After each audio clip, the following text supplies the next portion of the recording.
Guys, what's up, workos? Let's do a quick loft update. It is cold. I don't want to be out here too long. I just want to tell you guys everything's been going okay. Breeding has been 95% successful. Luckily enough, knock on wood, we have not had any broken eggs.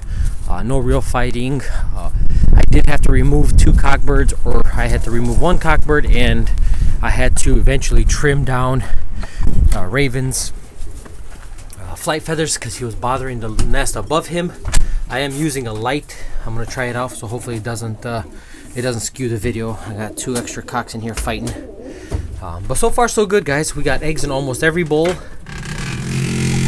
1 pair for some reason has not given me an egg, and they're in the bottom corner, and he's been driving her pretty heavy, and I think they're gonna lay, but I don't know why they're so late. The pair in this corner here, they would not take, no matter how long I left them. I left them for over a week, almost 2 weeks, and nothing. They just kept fighting, kept bickering, so I went ahead and switched out the hen, and within the first couple hours they were mated. So I'm not sure what happened, why they didn't like each other. It's just one of those things that we just don't have answers for. Like I said, Raven, I kept finding him in the very top box, and once I noticed that hen had eggs in there, he would fly up there and chase her off the eggs. And in a fit of rage, I went ahead and trimmed his flight feathers. Unfortunately, I trimmed too much. Now he can't get back up to his nest bowl, so I have to let him out and put him back in, let him out, put him back in.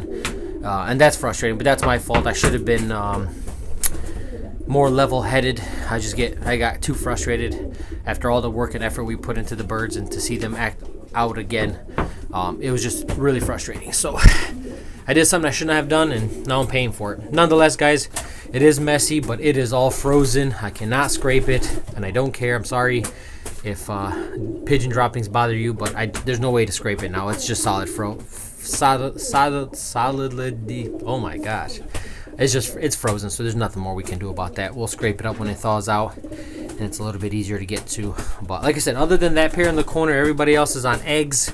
I have not done a head count on which birds are down to 1 egg only, but I know I have a few. I would probably say maybe 4 or 5 pair have 1 egg each, which, man, it's the same every freaking year. I don't get it. I mean, I give them everything. I even give them a bowl of chicken pellet loaded with calcium. It's basically layer pellet. They can take as much as they want, and you'd be surprised, they go after that more than they go after the feed sometimes. That they like it that much.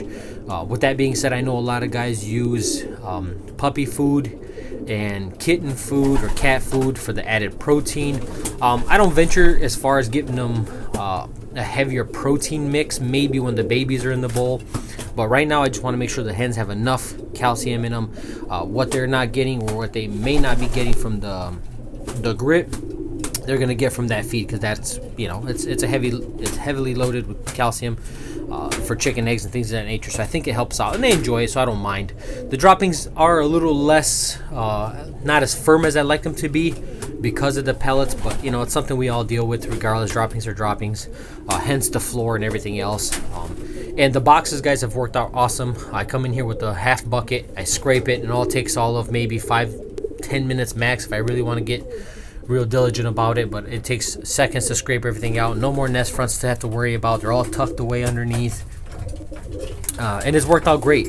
Of course, the birds are all in the aviary, but you should see it. The moment a bird lands inside of a box, they immediately get chased off, and I've had no issues. Again, knock on wood, but we have not had any issues in this loft whatsoever, and I think it's working.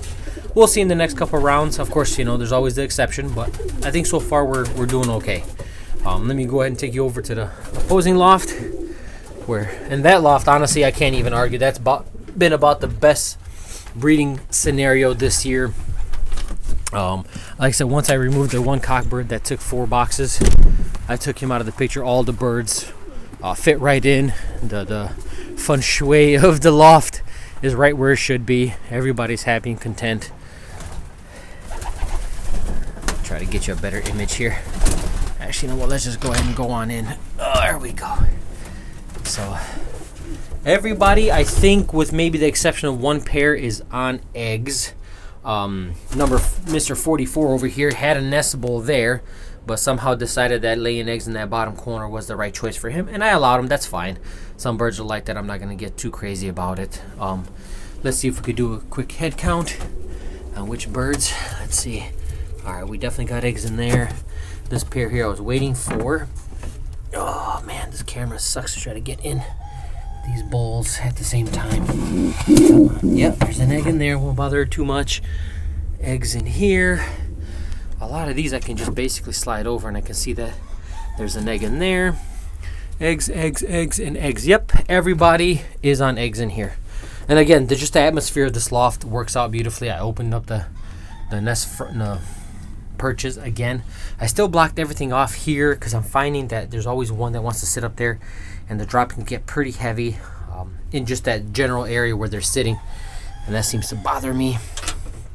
Sorry guys, I'm running out of breath here because I'm getting in and out and it's really cold. But you can see, same scenario. I did put a bowl of pellets in here. They can have what they like as much as they like. It doesn't really bother me. And again, I may switch to a higher protein content pellet, whether it be puppy food or kitten food or something in that nature for the protein value of it.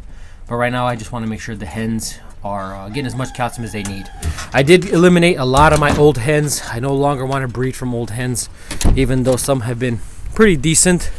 I find that they wear themselves out sooner than the younger hens, which obviously makes sense, right? An old hen can't hold it as much as a young hen can after 2-3 rounds of babies. I found a lot of my older hens weren't handling very well, and honestly a lot of that's probably my fault. I get to the point where I can no longer manage the way I like to. I can't be in here all the time to make sure every single bird is getting what it needs, and with the younger hens I don't have to stress about that as much. With older hens I've had hens get light on me. I've had hens get calcium deficient on me, and almost lost a few hens that way. But again, the oldest hen in here now might be a 2015. Maybe she's a little older. She's actually that hen right there. I gotta double check. That's 44's mom, and she's been such a super hen that I kept her this year. I put her back to red 29. They bred super, 2 really good birds in the first year. Last year they bred okay, but I didn't mate them together. She was the mother of a really good bird, second place 300. And of course he was the father of 44, which is second place 300. And I of course won both those races, so they basically got beat by their loft mates. Still super good birds. I put them back together this year, see if I can get something else out of them. And that's pretty much it, guys. Like I said, quick update. Birds are doing okay. No broken eggs, guys. Like I said, knock on wood, we don't get that doesn't start happening, because it could happen at any moment really. But so far I'm liking the idea of no nest fronts. Once you open them up, they have that being said, they have to be bigger boxes. If you have small boxes, it may not work the same. I know a lot of guys on YouTube have these tiny little 12-inch boxes, enough for a bowl. I don't think it's going to work that way. The bigger the box, the better. They have a lot of room to run around. If in case they are fighting for space or something in that nature, they have a lot of room to run around and maybe avoid walking into the nest bowl. But again, guys, that's all we got for you. We'll take you along when the babies start hatching, but so far so good. Everybody but one pair, and I'm starting to worry a little bit, but we'll give them time. That's a younger hen, it's a younger cock, so I'm not sure exactly what's happening there. We'll give them some time. If everything works out all right, we should have eggs by the end of the night, hopefully by this weekend, and they'll be behind. I would say 90%, well, let me rephrase that. Half the birds are about a week apart from each other, which is fine, because when I wean the youngsters, I don't like to wean a whole big group at one time. So having birds a few days apart is perfect. By the time they reach that magical 23, 24, 5 days old, they're all going to be a few days apart. I can go ahead and move them up and have no issues there. So, all right, guys, we'll talk to you on the next one. I'm going to go ahead and grab Raven, put him back in his box, and deal with that. But again, that's my fault. So we'll go see you on the next one, guys.